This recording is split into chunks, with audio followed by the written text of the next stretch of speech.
السلام عليكم ورحمه الله وبركاته. اول ما تفتح الفيسبوك بتلاقي ضجه جامده قوي. الحق ده سابوا دينهم وراحوا اشهروا اسلامهم. ده كتير. ده الموضوع ده كتر. والموضوع ده مش ظاهره جديده. الفيسبوك حضرتك ووسائل التواصل الاجتماعي هو اللي جديد. الموضوع ده من زمان، لكن الفيسبوك عامل زي الكشاف. سرب رايح يشهر اسلامه، هوب سلط الضوء عليه، وصل لك لغايه بيتك. طب سيبك من ان هو ظاهره جديده او ظاهره قديمه.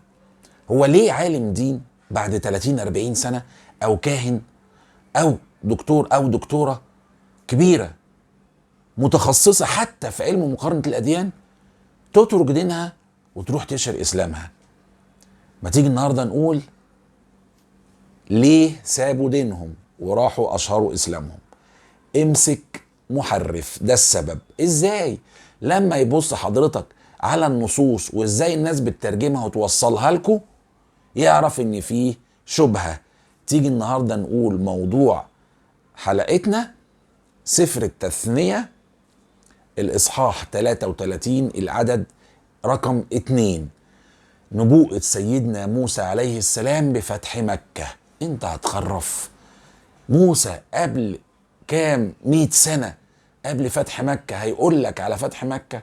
ما تيجي نقول تعال نشوف العدد ده بيقول ايه. بس سيبك من ترجمة الفان دايك وترجمة الحياة والترجمة اليسوعية وكل الترجمات العربية، وارجع للترجمة بتاعة الملك جيمس او الترجمة الأجنبية. ليه؟ اصل الناس اللي بيترجموا عربي النصوص المقدسة ده عايزين يحولوها من عبري او يوناني لعربي عشان يوصلها لك، لازم يحط التحابيش بتاعته، يبعد اي شبهة تخليك تسيب دينك. ليه؟ هم بيقولوا ايه في الترجمة العربية؟ تعال نقرأ الاول الترجمة العربية. بيقول لك على لسان سيدنا موسى: نبوءة، ظهر الرب من سيناء وأشرق لهم من سعير وتلألأ من جبال فاران في ربى القدس، أو مع ربوات القدس، أو مع ربوات قادش، أو كل دي ترجمات على فكرة، يعني نسخ مختلفة، أو مع عشرات الآلاف من الملائكة. دي الترجمات العربية. بيبعد عن فتح مكة. طب ما تيجي نشوف الترجمة بتاعت الملك جيمس مثلا. يقول لك: ظهر الرب أو جاء الرب من سيناء أشرق لهم من سعير وتلألأ من جبل فاران ومعه 10,000 من المؤمنين. مش عشرات الآلاف، 10,000 مؤمن. وفي يمينه نار شريعة لهم. عارف مين الكلام ده عن مين؟ دي نبوءة سيدنا موسى عن نبي آخر الزمان وفتح مكة. ازاي؟ تعال نقول: جاء الرب من سيناء، ده توراة سيدنا موسى، وأشرق لهم من سعير، الإنجيل المكمل لتوراة سيدنا موسى وإنجيل سيدنا عيسى. وجاء وتلألأ من جبل فاران، الشريعة الخاتمة، جبل فاران في مكة، ومعه 10,000 من المؤمنين. ده حضرتك فتح مكة فتحوها بسلام بدون حرب، وابتدت نشر الشريعة في جميع أنحاء العالم. فصصها بقى واحدة واحدة، وقف عند جبل فاران. هيقول لك جبل فاران ده في الكتاب المقدس ده ناحية سينا أو في بيت المقدس. لو ناحية سينا، ليه ما تذكرش بنو إسماعيل؟ لما راح موسى ما قابلش بنو إسماعيل؟ لما راح داود ما قابلش بنو إسماعيل؟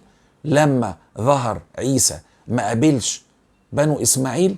ليه بتقول بنو إسماعيل؟ لأن الكتاب المقدس بيقول لك: وسكنوا فاران بين حويلة وشور، بلاد الحجاز بين جنوب فلسطين وبين شمال اليمن، أمام إخوتهم، مش وسط إخوتهم، أمامهم. يعني دول اليوم منطقة لوحدهم، وأمام مصر يقطنون.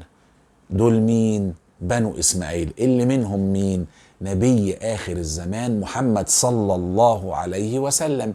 يجي القرآن يوضح اللي انتوا بتحاولوا تقنعوا بيه أتباعكم عشان ما يسيبوش الدين، يقول لك لا، أعوذ بالله من الشيطان الرجيم، والتين والزيتون وطور سينين وهذا البلد الأمين، صدق الله العظيم.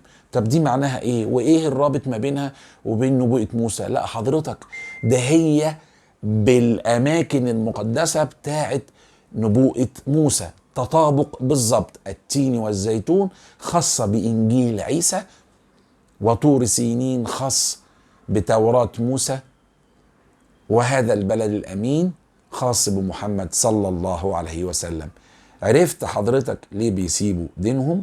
لأن في تناقض وفي تغيير، وتقول له أنت ليه غيرت؟ يقول لك دي أسباب لاهوتية، يعني أسباب عقائدية.